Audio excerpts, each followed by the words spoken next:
नमस्कार बच्चों।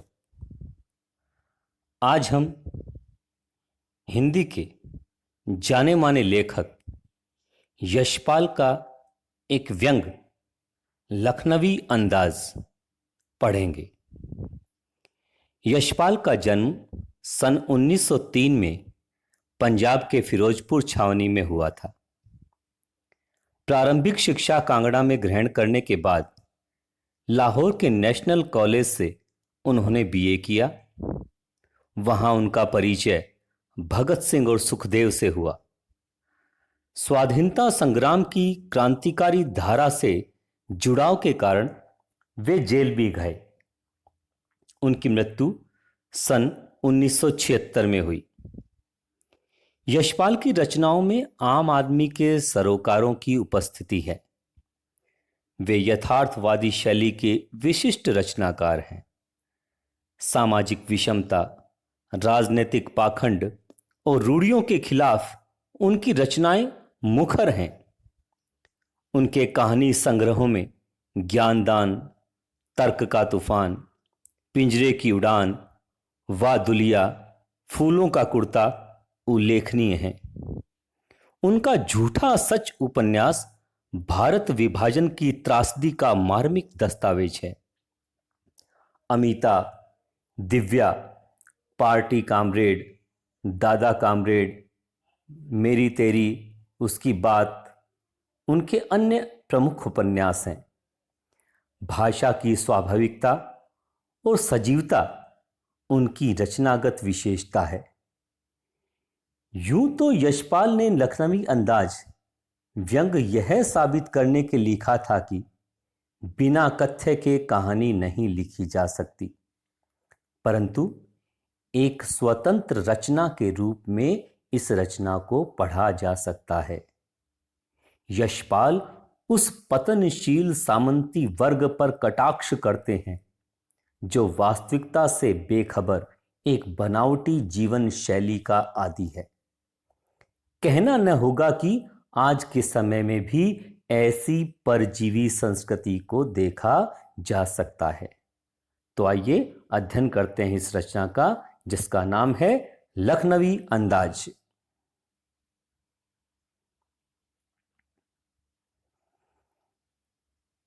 मुफस्सिल की पैसेंजर ट्रेन चल पड़ने की उतावली में फुकार रही थी। आराम से सेकंड क्लास में जाने के लिए दाम अधिक लगते हैं, दूर तो जाना नहीं था। भीड़ से बचकर एकांत में नई कहानी के संबंध में सोच सकने और खिड़की से प्राकृतिक दृश्य देख सकने के लिए सेकंड क्लास का टिकट ले ही लिया। गाड़ी छूट रही थी।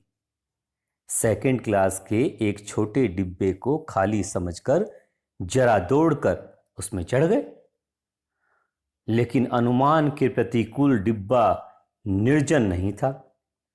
एक बर्थ पर लखनवी का नवाबी नस्ल का एक सफेद पोश सज्जन बहुत सुविधा से पालथी मारे बैठे थे।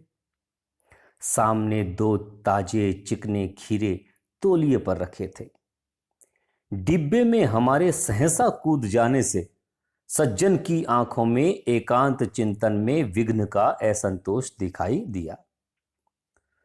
सोचा, हो सकता है यह भी कहानी के लिए सूझ की चिंता में हो, या खीरे जैसी अपदार्थ वस्तु का शौक करते देखे जाने के संकोच में हो।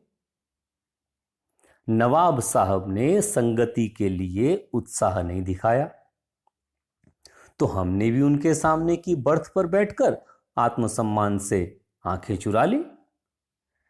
ठाली बैठे कल्पना करते रहने की पुरानी आदत है अपनी। नवाब साहब की असुविधा और संकोच के कारण का अनुमान करने लगे। संभव है नवाब साहब ने बिल्कुल अकेले यात्रा कर सकने के अनुमान में किफायत के विचार से सेकंड क्लास का टिकट खरीद लिया हो, और अब गवारा न हो कि शहर का कोई सफेद पोश उन्हें मंझले दर्जे में सफर करता देखे।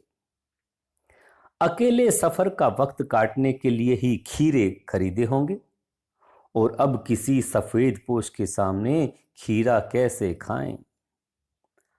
हम कनखियों से नवाब साहब की ओर देख रहे थे। नवाब साहब कुछ देर गाड़ी की खिड़की के बाहर देखकर स्थिति पर गौर करते रहे। ओह, नवाब साहब ने सहसा हमें संबोधन किया। आदाब अर्ज जनाब, खीरे का शौक फरमाएंगे। नवाब साहब का सहसा भाव परिवर्तन अच्छा नहीं लगा। भांप लिया, आप शराफत का गुमान बनाए रखने के लिए हमें भी मामूली लोगों की हरकत में लथेड़ लेना चाहते हैं। हमने भी जवाब दिया, शुक्रिया, किबला शौक फरमाएं। नवाब साहब ने फिर एक पल खिड़की के बाहर देखकर गौर किया और दृढ़ निश्चय से खीरों के नीचे रखा तौलिया झाड़कर सामने बिछा लिया। सीट के नीचे से लोटा उठाकर दोनों खीरों को खिड़की से बाहर धोया और तौलिए से पोंछ लिया। जेब से चाकू निकाला, दोनों खीरों के सिरे काटे और उन्हें गोदकर झाग निकाला। फिर खीरों को बहुत एहतियात से छीलकर फाकों को करीने से तौलिए पर सजाते गए। लखनऊ स्टेशन पर खीरा बेचने वाले खीरे के इस्तेमाल का तरीका जानते हैं। ग्राहक के लिए जीरा मिला नमक और पीसी हुई लाल मिर्च की पुड़िया भी हाजिर कर देते हैं। नवाब साहब ने बहुत करीने से खीरे की फाकों पर जीरा मिला नमक और लाल मिर्च की सुर्खी बुरक दी। उनकी प्रत्येक भाव भंगिमा और जबड़ों के स्फुरण से स्पष्ट था कि उस प्रक्रिया में उनका मुख खीरे के रसास्वादन की कल्पना से पल्लावित हो रहा था। हम कनखियों से देखकर सोच रहे थे, मियां रईस बनते हैं, लेकिन लोगों की नजरों से बच सकने के ख्याल में अपनी असलियत पर उतर आए हैं। नवाब साहब ने फिर एक बार हमारी ओर देख लिया। वल्लाह, शौक कीजिए, लखनऊ का बालम खीरा है।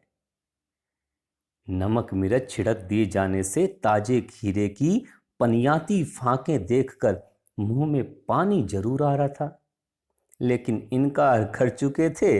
आत्मसम्मान निभाना ही उचित समझा। उत्तर दिया, शुक्रिया, इस वक्त तलब महसूस नहीं हो रही। मेदा भी जरा कमजोर है, किबला शौक फरमाएं। नवाब साहब ने सतृष्ण आंखों से नमक मिर्च के संयोग से चमकती खीरे की फाकों की ओर देखा। खिड़की के बाहर देखकर दीर्घ निश्वास लिया। खीरे की एक फाक उठाकर होठों तक ले गए। फाक को सूंघा और स्वाद के आनंद में पलकें मुंद गई। मुंह में भर आए पानी का घूंट गले से उतर गया। तब नवाब साहब ने फाक को खिड़की से बाहर छोड़ दिया। नवाब साहब खीरे की फाकों को नाक के पास ले जाकर वासना से रसास्वादन कर खिड़की के बाहर फेंकते गए। नवाब साहब ने खीरे की सब फाकों को खिड़की के बाहर फेंककर तौलिए से हाथ और होंठ पोंछ लिए और गर्व से गुलाबी आंखों से हमारी ओर देखकर लिया, मानो कह रहे हों, यह है खानदानी रईसों का तरीका। नवाब साहब खीरे की तैयारी और इस्तेमाल से थककर लेट गए। हमें तस्लीम में सिर खम कर लेना पड़ा।